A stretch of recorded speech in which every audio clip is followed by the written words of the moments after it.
So we might start. That's our obligatory 5 minutes, Elizabeth. The first thing Elizabeth and I would like to do is acknowledge the Wurundjeri people of the Kulin Nation, the traditional owners of the land on which we meet today, and pay respects to their elders past, present and emerging.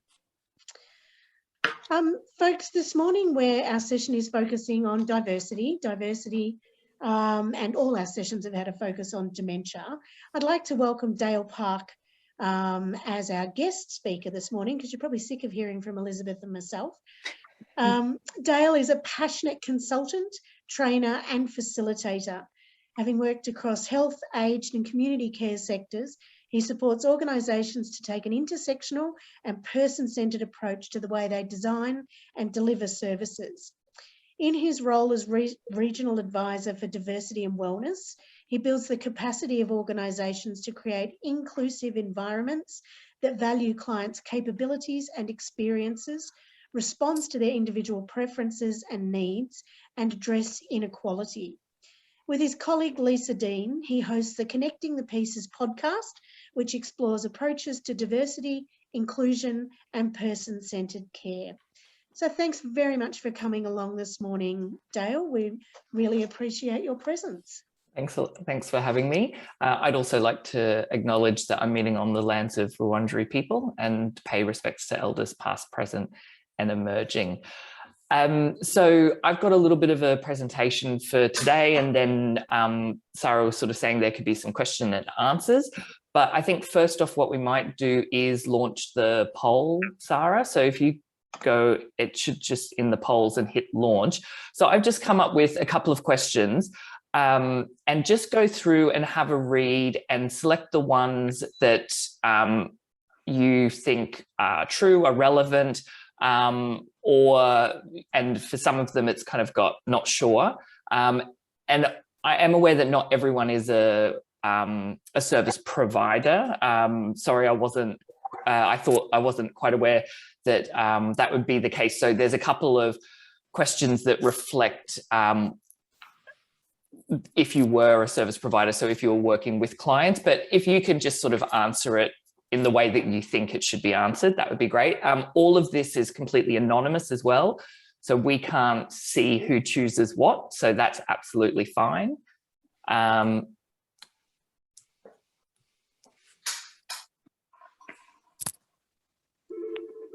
if anyone has any trouble with the poll, it should just be a matter of clicking on the ones that, using your mouse to click on the one you want.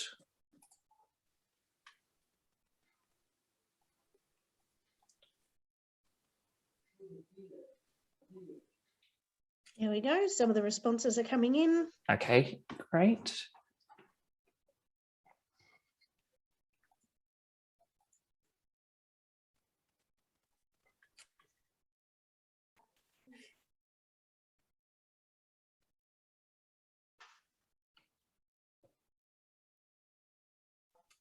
Some of them are, like you said, for people. For service providers. Yeah, so then yeah. maybe answer it how you think how you think a service provider, or how you would like a service provider to respond.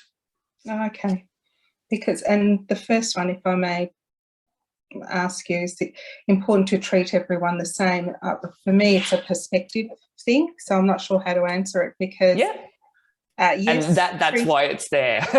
Yeah. So yeah, that's treat everybody the same as far as the rights that everybody has, but no, don't treat everybody the same, because everybody has different needs. Absolutely, that was the whole point of the question. All right then, I choose none of the above. Well done, Julie. Sorry. That's all right. So we might just end the poll there, Sarah, and if you could just sort of share the results.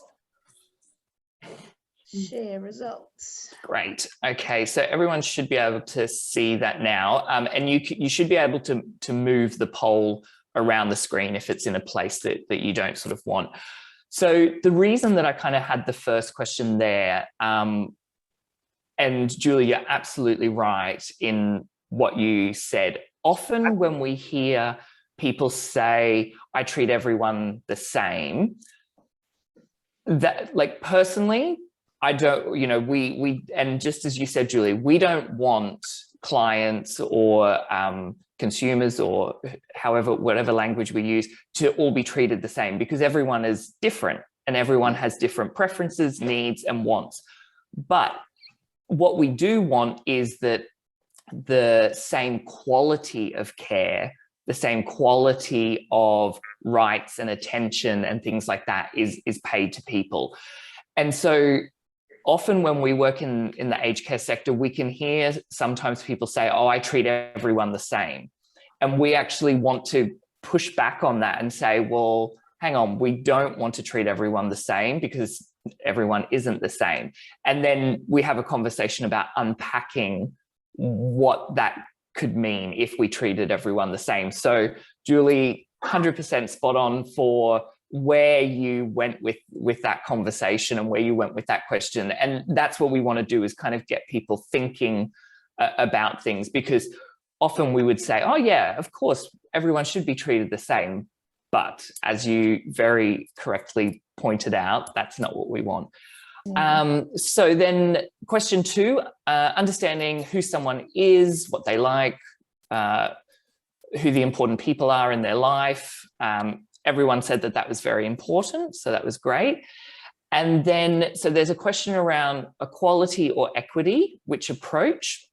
So a few different answers there. And when we go through the presentation, I'll go into this in a little bit more detail. So some really interesting things there. And everyone said that diversity is very important. So that's great. So I might just share my screen and start the presentation. Just bear with me one moment.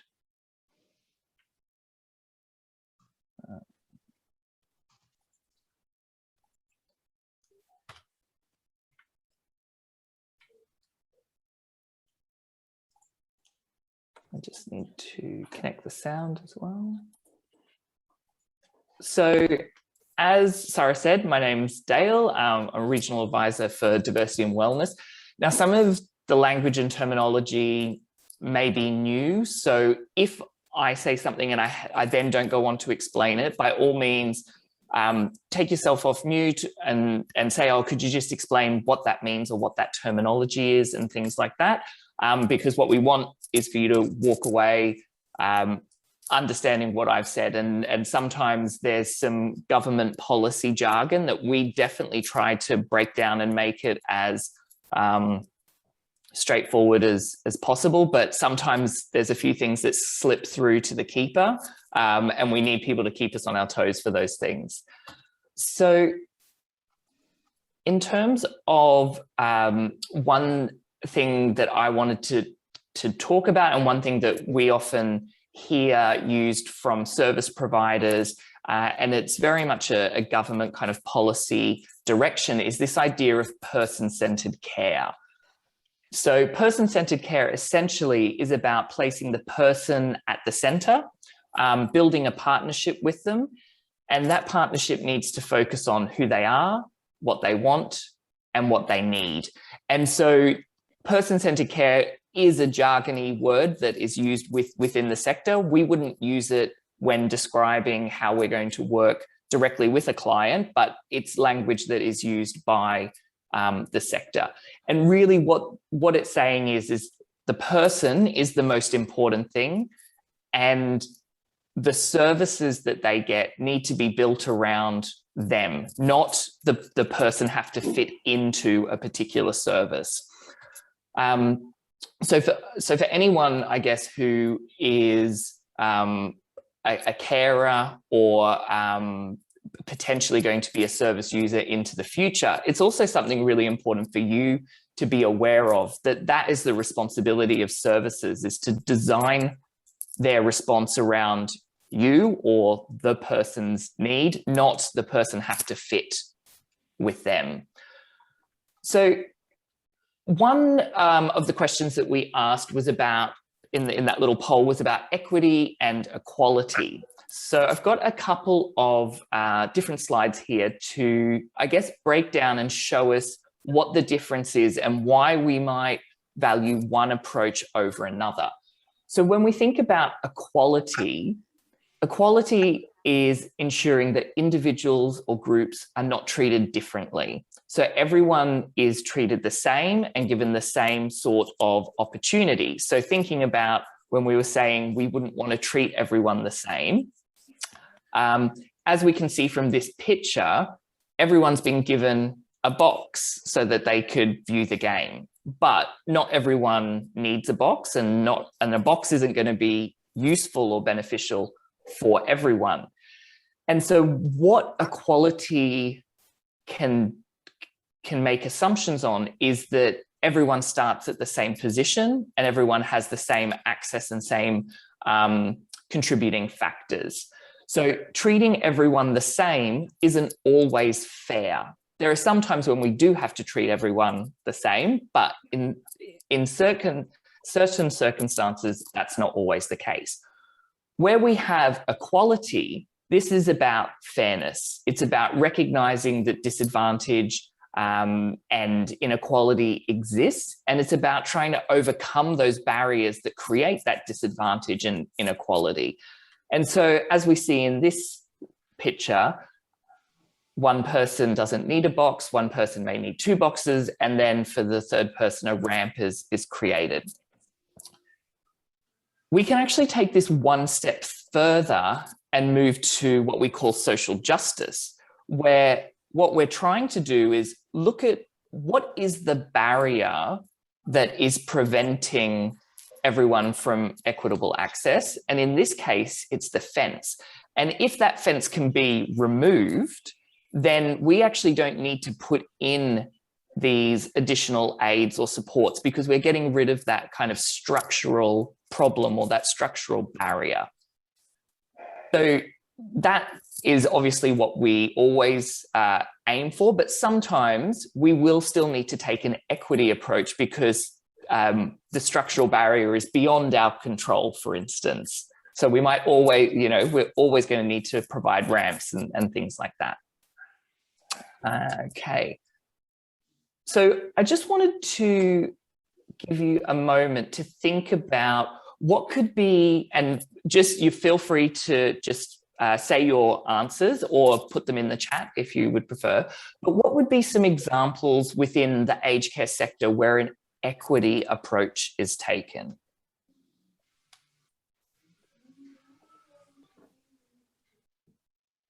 So some things that we might put in place so that it kind of addresses an imbalance or addresses.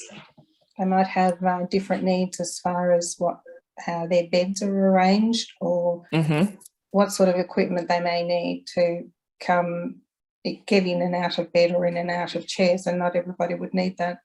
Absolutely, that is fantastic. So an equity approach would be understanding the need of the individual and then using the right types of aids and equipment to support them in and out of a bed or a chair if they needed it. Now, we wouldn't make every person use that if they didn't need it, as you said. Yes.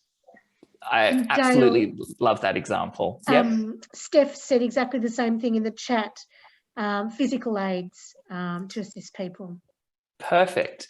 Well, that is really good. And that was definitely one of the answers on my little list. So big tick all around there. So a couple that I had was around priority of access. So within aged care, there is priority of access dependent on need. So people with, maybe an emergency, needing support for wound management or things like that, that would kind of get seen before someone who wasn't an emergency and things like that.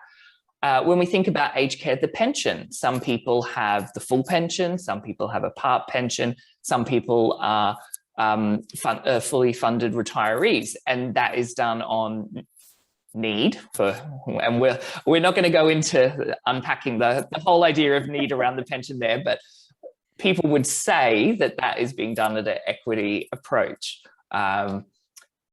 Prescriptions. So people are able to get prescriptions, but an equity approach means that we give prescriptions to people that they need.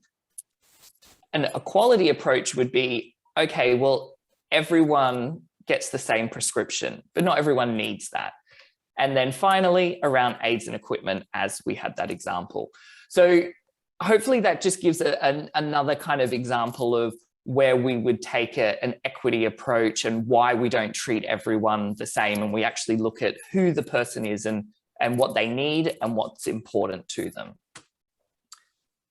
So another area that I wanted to touch on was around diversity. And there's many different definitions about diversity, but one that I kind of look to use and talk about is say that diversity describes the personal characteristics such as our age, sexual orientation, ethnicity, culture, gender identity, and many other areas. It describes our life experiences such as our financial situation, how socially connected we are, and it also is connected to our values and beliefs. And that could be framed around a whole range of things such as our faith, our religion, our spirituality, our political ideology. And for me, one of the really important things about diversity is that we look at it as a positive thing. This makes up who we are, and that is a positive thing about the life that we've lived and all the things that are important to us. When we think about diversity from a workforce perspective, or from a community perspective, or from the people who are involved in our services as clients, we want the diversity in our community to be represented in those areas. And if we have that, that means that we're truly representing the community that we belong to. So a lot of the work that I do is supporting organizations to understand maybe where there are barriers that are preventing access or preventing people knowing about the service, and then thinking about how to overcome those barriers and to create environments where people feel included. And one way and one area that I tried to, I guess, have conversations about diversity is with this jigsaw that I created called the Diversity Jigsaw. Now, these are not the only or all types of diversity, but I think they're a pretty good coverage. And what the Diversity Jigsaw does is show that actually we all have diversity characteristics.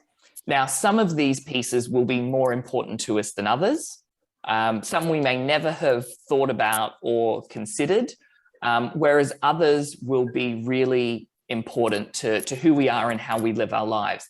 And some may have more prominence at different points in our life. So as we are maybe aging, if we are living in private rental accommodation and we've just stopped working and now we're relying on a pension or a part pension, or even if we're a self-funded retiree, housing security could become more of a concern or more of an issue for us because our financial situation has changed.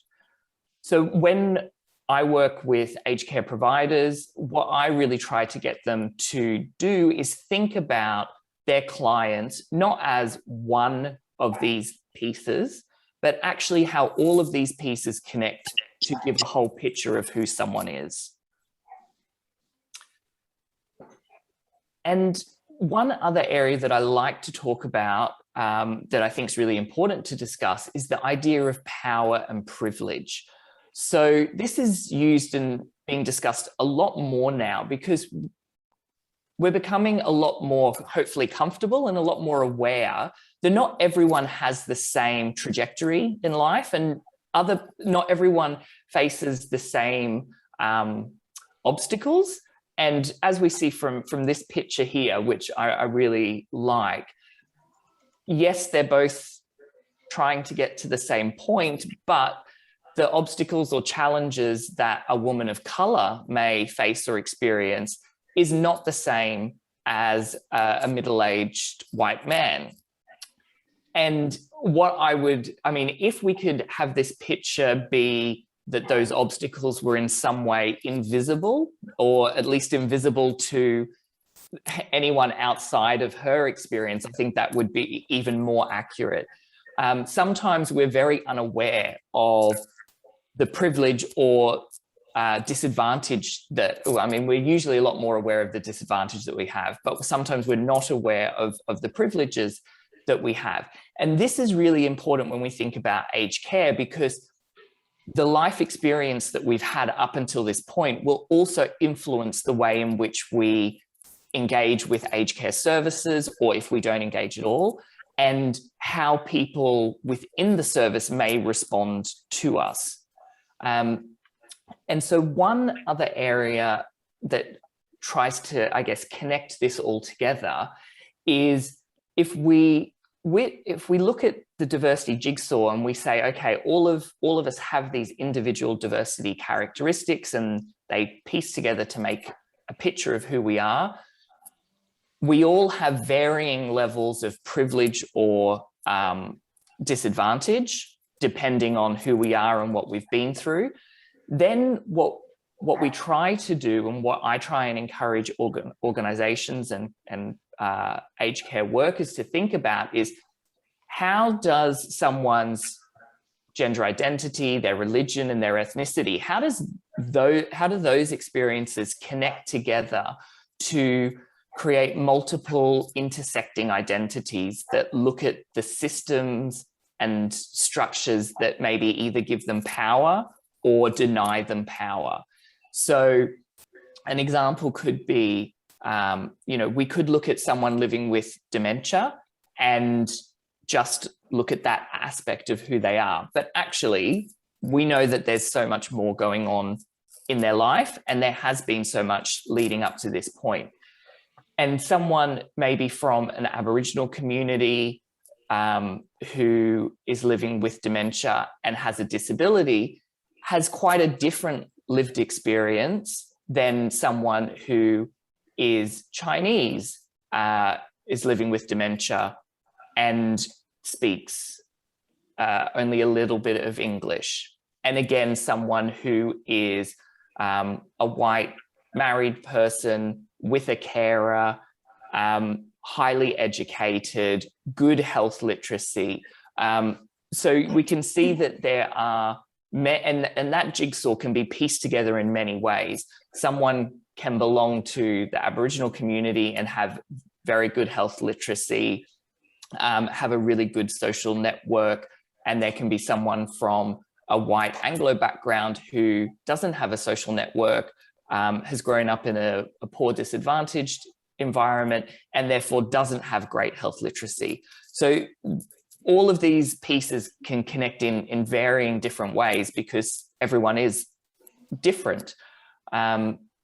So one of the things that I really try and get aged care providers to think about is the person in front of them, learn as much as they can, and then think about where they may need support, where they have strength, and where they have capabilities.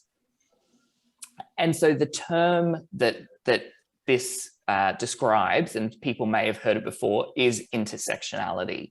So that's quite a kind of, what's the word? It's quite, so it's a academic word essentially that was created by an academic called Kimberly Crenshaw, but it's being used a lot more in thinking about how we deliver services and how we design services. So the next area that I wanted to touch on is inclusion. And so this picture hopefully represents what inclusion looks like. People look happy, there's celebration going on, it's lovely open door into a field with, blue sky and sun shining. So I say that inclusion is the positive action that we take to make sure that people are represented in the service, that they feel comfortable, empowered, that they feel that they have worth.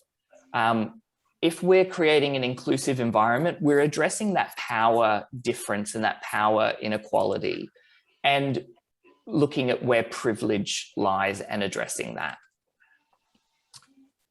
So all of our services aim to be welcoming and safe, but unfortunately, we can unintentionally create environments that make people feel, or that people think are not safe, not welcoming, or won't be able to help them.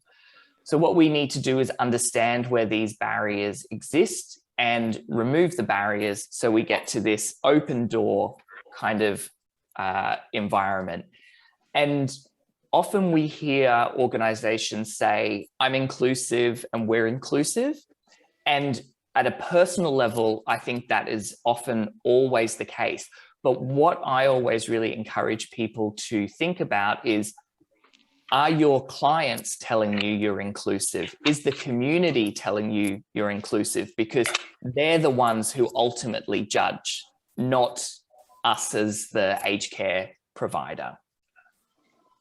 So a little bit of a recap. So person or PCC, or person-centered care, is about focusing on the client. Equity is about fairness. Diversity is who you are. Power and privilege is unearned. So we end up with power and privilege based on who we are and the circumstances that is existing within society. Intersectionality, for me, connects all of these things together. So intersectionality is about thinking about the person, what's fair, who their diversity is, and that power and privilege that they may have had or not had, and how does that impact their ability to access services? How does it impact their ability to receive good services? Are we responding to who they are? And then inclusion is the action that we take to make people feel that they belong and that they're part of, I guess, our service. So Sarah, I've got like just about a 4-minute video that kind of shows parts of the Connecting the Pieces video. Would you like me to show that, or are we a bit short on time? What do people think? I'm happy to see it. Yeah, me too. Yep. Yeah, let's okay. watch, Dale. Yep. So this video, Connecting the Pieces, really looks to, I guess, explain what I've just done in 15 minutes in a short little animation video. Now, this is about 4 minutes of the 7.5 minutes. So there's little bits and pieces that have edited out, but that's just for today. And we'll give you the link to all of the resources as well.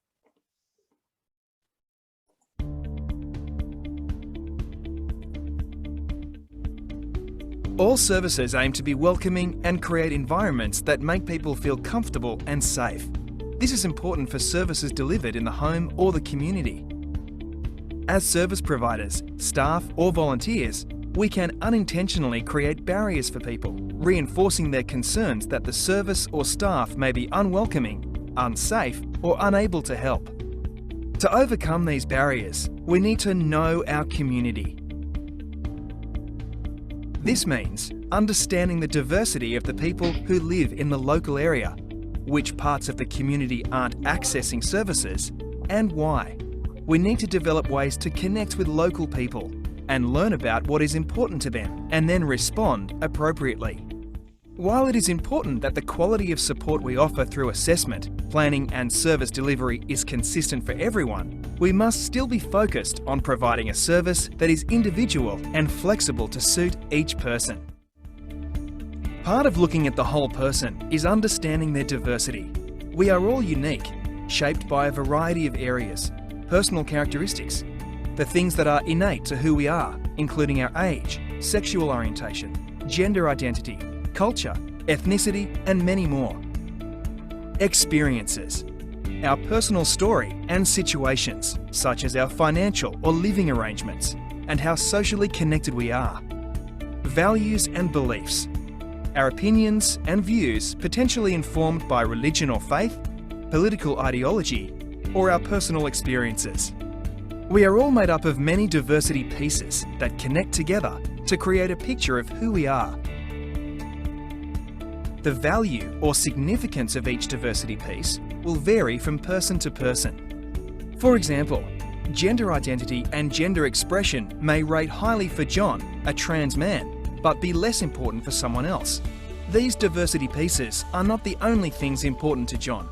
If we ignore part of someone's diversity, or only focus on one or two diversity pieces, we'll be overlooking their other characteristics and what else is important to them. As service providers, we need to be responsive and create an inclusive environment where everyone feels welcomed. This means going beyond tolerating people's difference and truly respecting, celebrating, and embracing them for who they are. Diversity pieces shouldn't just be looked at individually. Multiple pieces may connect to tell you something about a person and what is important to them. Mei Lee was born outside of Australia. She speaks little English, has no family, but enjoys being active. To her, it is important to remain active and form social connections with people who speak the same language and share a similar culture. However, Kimiko, who appears to be in the same situation as Mei Lee, is interested in improving her language and communication skills so she can form social connections with people who have other diversity pieces in common, such as family status, religion, age, or sexual orientation. To see the entire person, we need to connect the pieces they have shared with us, being sure that we never make assumptions about them, their diversity, or their history, as no two people are the same. Mei Lee and Kimiko's journeys will be different, based on their diverse characteristics, preferences, and strengths. As service providers, staff, or volunteers, we can support people to retain or regain their functional, emotional, and social independence by removing the barriers they face when trying to access services, understanding their diversity, interests, and needs, and delivering appropriately tailored long or short-term services.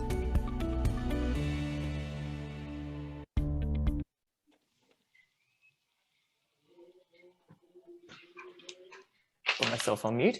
So that's a little bit of the video that we put together, I guess, really to encourage aged care providers to adopt that approach in how they work with their clients and how they, I guess, design and deliver their services. So that was about 4.5 of a 7.5 minute video. And what we also did was create a series of worksheets that align with the different elements of that video. So one of them was around knowing your community. So there's some questions around how services learn about who their community is and who's using their service. There's questions about putting people at the center of their care, around independence and things like that. So what we really hope that people can do with not only that video, but with our other resources, is see how person-centered care, diversity and inclusion really needs to be at the core of the way that they work with people and design and deliver their services. So I've given our web address website there, and we've got a series of resources and online education. So there's a Diversity and Wellness 101, which goes for about an hour and goes into these topics in a lot more detail. We've got other things around dignity of care, assessment and care planning. And then we've also got our podcast, which can be listened to either on our website, or you can actually download it through your tablet or your phone via the Apple Podcast or Spotify as well. And in that we've kind of done about 11 episodes, and we speak with aged care providers, as well as Lisa and myself talk about diversity, wellness and reablement, and listen to how people have implemented good practice in their services.